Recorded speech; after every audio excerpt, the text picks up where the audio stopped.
akusana eteteto jaji amene akumva mlandu wa anyamata azikwanje kupeza zoti Jefferson Kazipatike loya wa anyamata azikwanje ndikupereka ma delaying tactics ake kumene kubwalo la milandu mpaka nano jaji ameneyi kupezeka zonena kuti kuzagonjeratu ma delaying tactics a Jefferson Kazipatike kuti nkhani ayipange adichane, ndipo pamene tikuyankhula pano ndoti nkhani imene ayipanga adichane kufikira msogolo muno. Enabe kumazafuna kuziwa bwinobwino kuti nkhani ikuyenda bwanji. Ayi ndithu makosana ndilole ndikuyalireni bwinobwino nkhani yonse imene yayendera kubwalo la milandu paja anyamata azikwanje ambiri ndikutsatira bwino kuti anali ndi milandu yochuluka kwambiri, komano nkhani imene alowa kubwalo la milandu lero inali yokhuzana ndi Sylvester Namiwa. Tikakumbukira bwinobwino kuti makosana amenewa anamuthibula Sylvester Namiwa pa 26 June 2025 pamene Namiwa ndi anzake a Citizens for Credible Elections ankapanga ma demonstrations ofuna kukakamiza anabeto mtalimanja kuti atule pansi udindo ngati wamkulu wa bungwe la Malawi Electoral Commission ndi timu ina kumeki. Nthawi imene chayo muulamuliro wa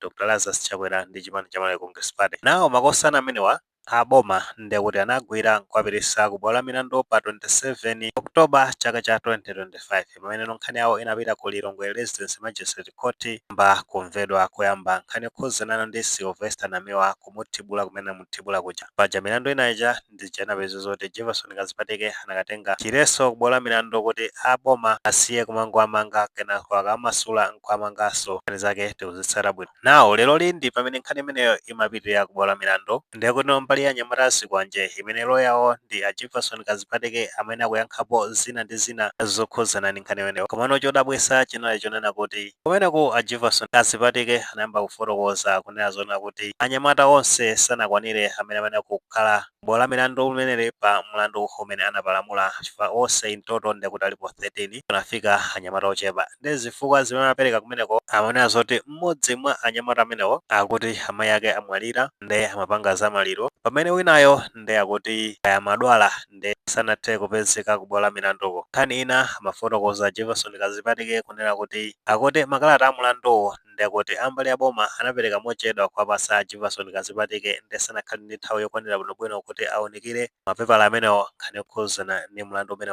ungayendere kumene kubwalo la milandu. Ndi pa zifukwa zimenezo amapemphano kuti bwalolo liyimise mlandu umenewo usapitirire, akonzenso tsiku lina kuti a Jefferson Kazipatike akakonzekere bwinobwino potengera ndi zikalata zimene apasidwa ndi aboma ati akazunikire bwinobwino. Kuphatikiza pamenepo ndikuti makosana onsewo azakhala alipo pa tsiku limene nanga konse kuti ati imeneyo izakhale kupitira kubwalo la milandu. Ndi ku khoti kuto kunabuka mtsutso after noloya wa boma a Prescott mwayi ulipo anatsutsa zimene a Jefferson Kazipatike amafotokoza kumeneko amanena zonena kuti zifukwa zimene a Jefferson Kazipatike akupereka ndi zosamveka chifukwa nkhani yokhuzana ndi mapepala amene akunena zoti aboma anapasa mochedwa akuti mapepala anapasa pakanthawi anapasa pa 2 April 2026 ndi anali ndi nthawi yokwanira bwinobwino kuti atha kuona mapepala amenewo ndi zimenezo ndi zosamveka. Kuphatikiza pamenepo ndikuti a Jefferson Kazipatike sanapereke mapepala ochokeratu ku chipatala kusimikiza zoti client wawo kudwala, mmodzi mwa anyamata wawo ndati wazikwanje akudwala chifukwa ndikuti khoti limene akuti lione mapepala amenewo. Kuphatikizanso pamenepo nkhani yokhuzana ndi zamalironso pamene kaso kutenga makalata osonyezade kuti munthu ameneyo wapita kukapanga zamaliro. Makalata amenewo ndikuti amene akutenga ku chipatala amene asimikiza zonena kuti mayi akewo ndakuti amwalira. Ndeno after ma arguments amenewa oweruza mlandu Shukrani Kumbani amene akupereka chigamulo chake pa pempho limene a Jefferson Kazipatike anapereka kumeneko kubwalo la milandu kuti nkhani imeneyo ayipanga dijane ndi anapeza zoti popeza inali lunch time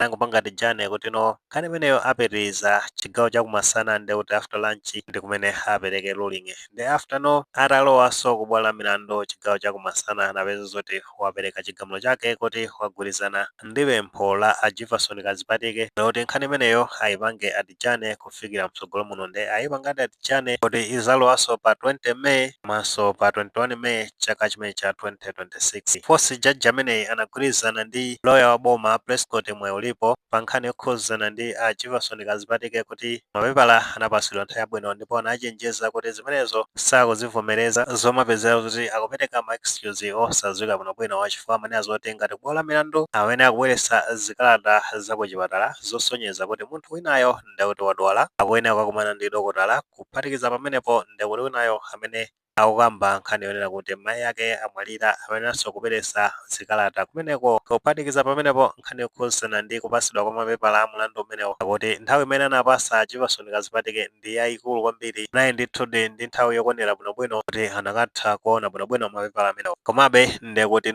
anagwirizana nawobe kukagonjera nkupeza zoti apangati Jane mlandu umenewo kufikanso mtsogolo monga amene tafotokozera kale kuti ndi mwezi wa Meyi umene mlandu umenewo ukhale ukupitirira. Titha kuona pamenepa kunena kuti nkhani ya makosana amenewa anyamata azikwanje ndekuti inayamba pakanthawi kuyamba Oktoba kuzafika panopa ndekuti mwezi umenewo ndi wa namba 6 komano mutu wake weniweni sunaoneke bwinobwino. Nkuthekanso nkhani imeneyi kuzangozizira ngati imene imachitira milandu ya magayizi a ndale awa, chifukwa nkhani ngati imeneyi inakhala zoti inali anthu opanda mayina, bwezi tikunena kuti panopa ndekuti awagamula kalekale komano zili ngati za anthu a ndale awa. Panapo milandu ya anthu ambirimbiri ngati achimwendo banda, mlandu wawo panopa sitimadziwanso kuti unathera potani, nangoziziraso gulu lake sitimadziwika bwinobwino.